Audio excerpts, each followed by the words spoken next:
Hey, what's up everyone? Plus Ultra James here, coming at you from Go Beyond Comics with another video. Please make sure to give this video a thumbs up, I would greatly appreciate it, and subscribe if you enjoy my content and want to see more.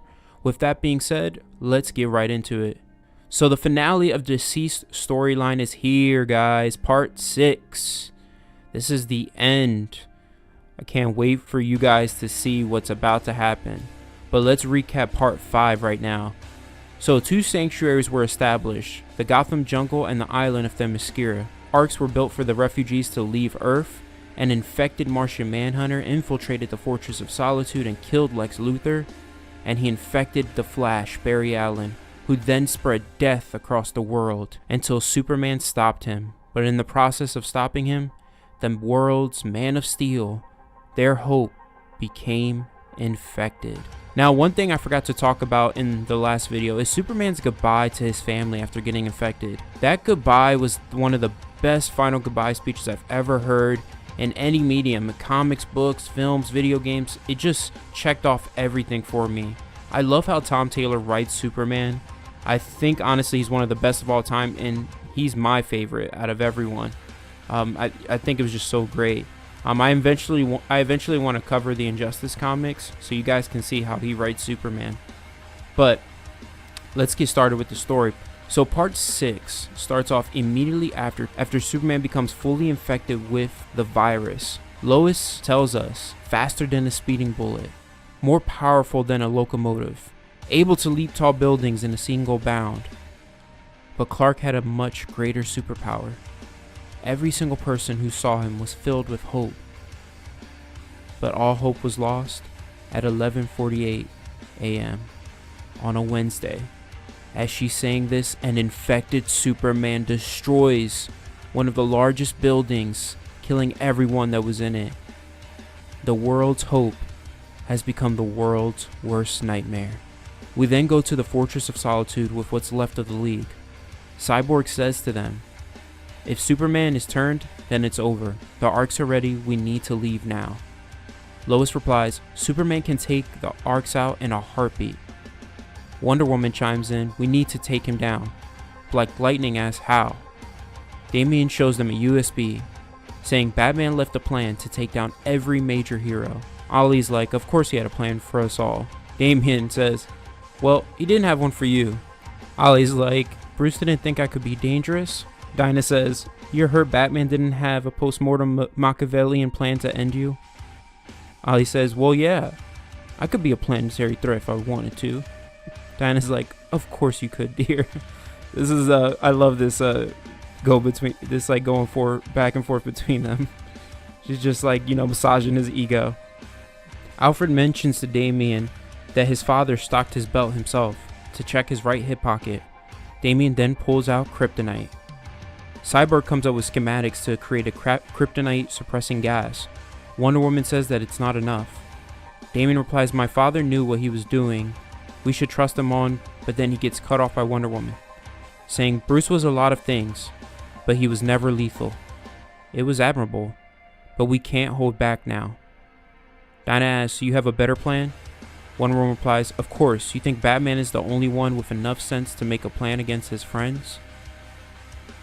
She tells Dinah and Vic to come with her, everyone else to the Arcs. We then see Diana at the forge of the Fortress of Solitude saying Superman is vulnerable to magic and kryptonite. My mother and I hypothesize that the two can be joined. Cyborg asks, will this work? Diana replies, this is the sword of Athena, the goddess of war, and we fight for everything. She was the goddess of craft, and we have fused mythology from an element from a world that no longer exists. Last, she was the goddess of mathematics, and we are fighting an equation. This is not coincidence.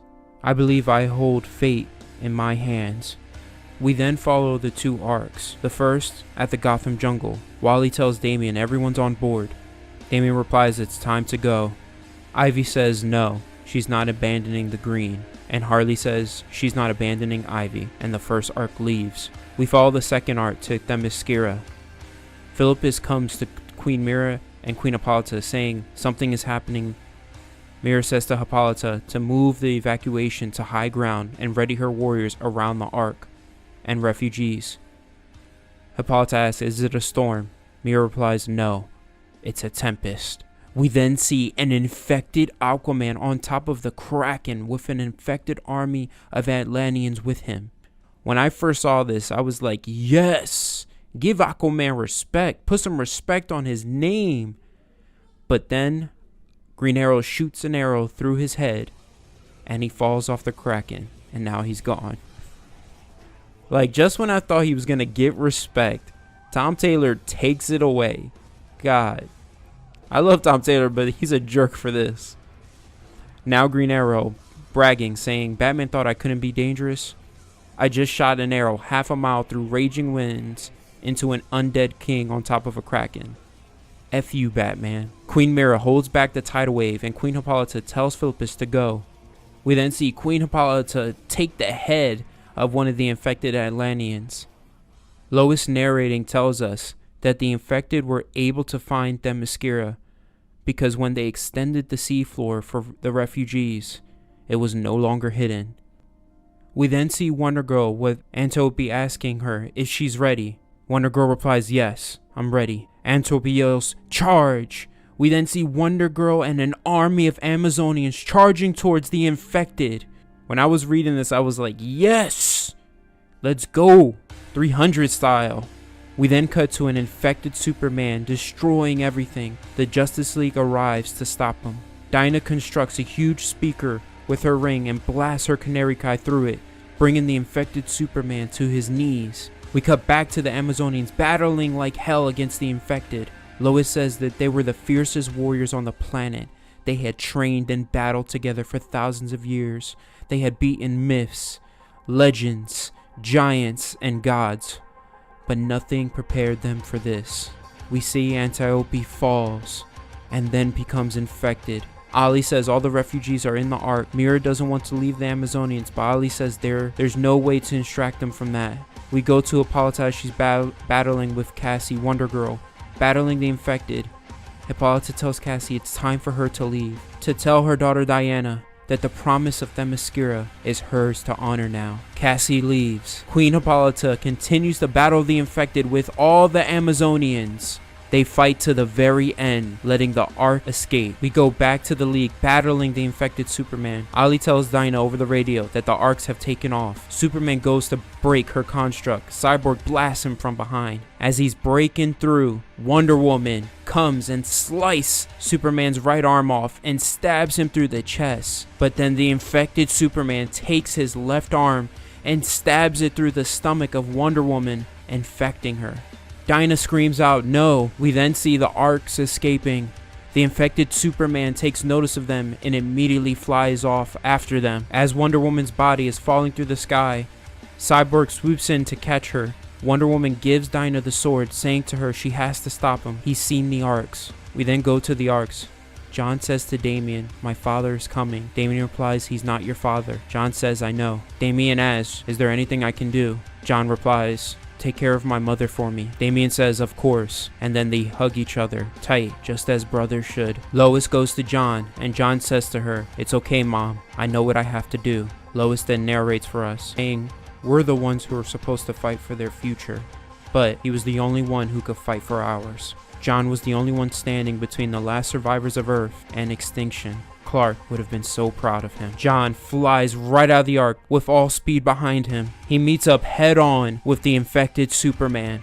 The two clash, causing a huge blast in space. Lois tells us he was a child trying to hold back death. My son couldn't stop that, but he bought us one precious minute. And in that minute, as she's saying this, Dinah gets a call from her ring. Attention Green Lantern of Sector 2814. The cavalry then arrives. A huge host of Guardians and the Green Lanterns arrive, saying that they're quarantining Earth. They ask, what's Superman doing? Dinah replies, that's not Superman. It's thinking, trying to work out if it can take us all on. The infected Superman then flies away. The Guardians and Green Lanterns go chase after him. They stop, seeing that the infected Superman is feeding and absorbing, draining the sun. The Guardian tells Dinah that in time this entire solar system will grow cold and die, and that they can't stop it. No Green Lantern's light is powerful enough to reach into the heart of a star.